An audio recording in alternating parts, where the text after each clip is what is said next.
Luar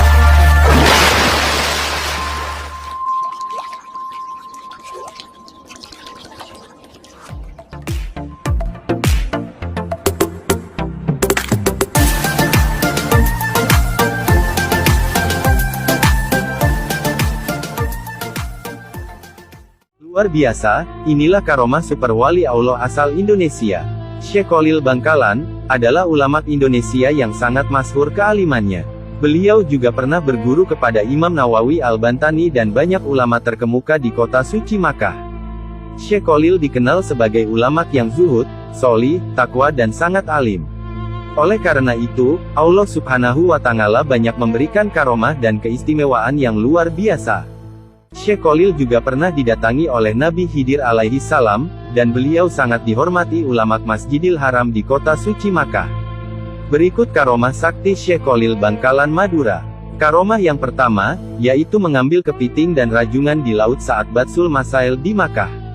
Dahulu, para ulama Makkah pernah berkumpul di Masjidil Haram untuk berdiskusi membahas masalah dan hukum Islam yang sedang terjadi di Makkah.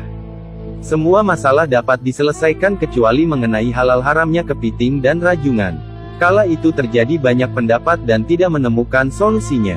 Syekh Kholil lalu duduk berada di antara peserta lainnya, melihat permasalahan tersebut belum menemukan solusi, Syekh Kholil minta izin untuk menawarkan solusi. Akhirnya Syekh Kholil dipersilahkan ke depan oleh pimpinan diskusi untuk menjelaskan. Saudara sekalian, ketidaksepakatan dalam menentukan hukum kepiting dan rajungan ini disebabkan kita belum pernah melihat bentuk aslinya. Ujar Syekh Kholil. Kepiting itu seperti ini, ucap Syekh Kholil sambil memegang dan menunjukkan kepiting yang masih basah. Sedangkan rajungan seperti ini, lanjut beliau, seakan beliau baru saja mengambilnya dari laut. Semua hadirin merasa terpana dan suasana menjadi gaduh. Mereka saling bertanya dari mana Syekh Kholil mendapatkan kedua hewan tersebut dalam sekejap saja. Setelah kejadian tersebut, akhirnya para ulama menemukan solusi dan Kiai Kholil disegani para ulama Masjidil Haram. Karomah yang kedua, yaitu ditemui pengemis ingusan membawa anjing. Dikisahkan, suatu hari saat Syekh Kholil sedang menemui tamunya sembari meminum kopi. Ketika sedang asyik mengobrol, tiba-tiba datang seorang gembel dengan pakaian lusuh sambil menuntun seekor anjing masuk ke ruangan. Tanpa salam, tanpa bicara dan tanpa izin, tiba-tiba si pengemis ini menyeruput kopi milik Mbah Kholil hingga tinggal ampasnya.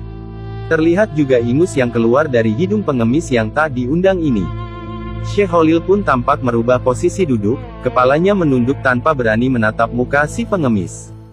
Justru beberapa tamu bangkit bermaksud mengusir orang aneh ini, tapi segera dicegah oleh Mbah Kholil dengan isyarat tangannya. Selepas gelandangan itu pergi, Mbah Kholil membuka suara, "Siapa yang mau meminum kopi bekas tamuku tadi?" Tentu saja tak seorang pun yang mau, karena kopi itu bekas diminum seorang pengemis dengan ingus menempel di bawah hidung. Sungguh menjijikkan. "Baiklah, kalau begitu biar saya yang menghabiskan," kata Mbah Kholil sambil meminum sisa kopi di cangkir. Semua tamu semakin terheran-heran, belum habis rasa penasaran para tamu, kemudian Mbah Kholil menyambung kata lagi.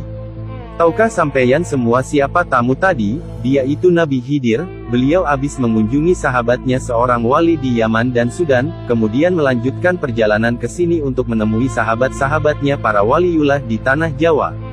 Sontak saja, kemudian para tamu berebut sisa kopi yang tinggal cangkirnya itu, bahkan ada yang berebut untuk mencuci cangkirnya sekedar untuk ngalap berkah dari kesalehan Nabi Khidir alaihi salam. Mbah Kholil terkekeh dengan tingkah para tamunya ini. "Yah, kebanyakan kita hanya melihat kulit tanpa bisa melihat hati, karena mata kita sudah tertutup oleh gemerlap dunia." Karomah yang ketiga, yaitu bisa mengubah arah kiblat masjid. Dikisahkan, dahulu Kiai Kholil pernah memantau masjid yang dibangun oleh menantu beliau Kiai Muntaha. Ketika melihat arah kiblat, Kiai Kholil menegur menantu yang alim itu untuk membenahi arah kiblatnya. Sebagai orang alim, Kiai Muntaha mempunyai alasan sendiri dalam menentukan arah kiblat. Beberapa argumen ditunjukkan kepada Kiai Kholil untuk memperkuat pendapatnya. Melihat menantu masih tetap mempertahankan pendapatnya, Kiai Kholil lantas tersenyum sambil berjalan ke arah pengimaman diikuti menantunya. Kemudian Kiai Kholil mengambil kayu untuk melubangi dinding dan meminta Kiai Muntaha melihat lubang tersebut. Betapa kagetnya, setelah melihat lubang itu ternyata terlihat Ka'bah sangat jelas. Akhirnya Kiai Muntaha sadar bahwa pendapatnya salah dan merubah arah kiblat sesuai dengan pendapat Kiai Kholil. Karomah yang keempat, yaitu bisa menyembuhkan orang lumpuh. Dikisahkan, dahulu ada seorang keturunan Cina yang mengalami sakit lumpuh. Padahal ia sudah dibawa ke Jakarta, namun belum juga sembuh. Lalu ia mendengar bahwa di Madura ada orang sakti yang bisa menyembuhkan penyakit. Kemudian pergilah ia ke Madura yakni ke Mbah Kholil untuk berobat. Ia dibawa dengan menggunakan tandu oleh 4 orang. Di tengah perjalanan ia bertemu dengan orang Madura yang dibopong karena sakit kakinya kerobohan pohon. Lalu mereka sepakat pergi bersama-sama berobat ke Mbah Kholil. Orang Madura berjalan di depan sebagai penunjuk jalan. Kira-kira jarak kurang dari 20 meter dari rumah Mbah Kholil, muncullah Mbah Kholil dari dalam rumahnya dengan membawa pedang seraya berkata, "Mana orang itu? Biar saya bacok sekalian." Melihat hal tersebut, kedua orang sakit tersebut ketakutan dan langsung lari tanpa ia sadari sedang sakit. Karena Mbah Kholil terus mencari dan membentak-bentak mereka, akhirnya tanpa disadari, mereka sembuh. Setelah Mbah Kholil wafat, kedua orang tersebut sering ziarah ke makam beliau. Karomah yang kelima, yaitu dipenjara oleh penjajah.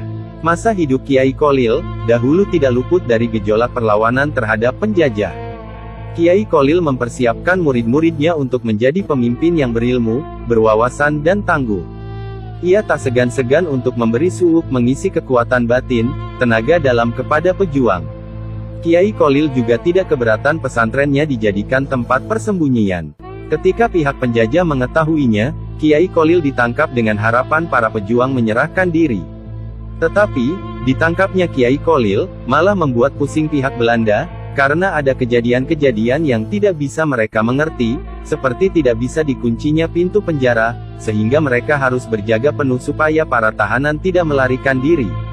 Di hari-hari selanjutnya, ribuan orang datang ingin menjenguk dan memberi makanan kepada Kiai Kholil, bahkan banyak yang meminta ikut ditahan bersamanya. Kejadian tersebut menjadikan pihak Belanda dan sekutunya merelakan Kiai Kholil untuk dibebaskan saja. Karomah keenam, yaitu bisa menghafal nazam hanya dalam waktu semalam. Ketika Kiai Kholil masih muda, dia mendengar bahwa di Pasuruan ada seorang kiai yang sangat sakti mandraguna. Namanya Abu Darin. Kholil muda ingin sekali belajar kepada Abu Darin. Namun apa daya, sesampainya Kholil muda di desa Wilungan Pasuruan, ternyata Kiai Abu Darin sudah wafat. Dia meninggal hanya beberapa hari sebelum kedatangan Kholil muda. Habislah harapannya untuk mewujudkan cita-citanya berguru kepada kiai yang mempunyai ilmu tinggi tersebut. Pada hari berikutnya, Kiai Kholil bertaziah ke makam Kiai Abu Darin dan membaca Al-Quran hingga 40 hari. Dan pada hari yang ke-41, ketika Kiai Kholil tengah ketiduran di makam, Kiai Abu Darin hadir dalam mimpinya. Dalam kesempatan itu, almarhum mengatakan kepada Kholil, "Niatmu untuk belajar sungguh terpuji. Telah aku ajarkan kepadamu beberapa ilmu, maka peliharalah."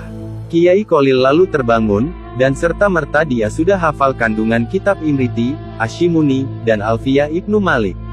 Subhanallah, itulah beberapa karomah luar biasa Waliullah Syekh Kholil Bangkalan Madura. Wallahu a'lamu bishawab.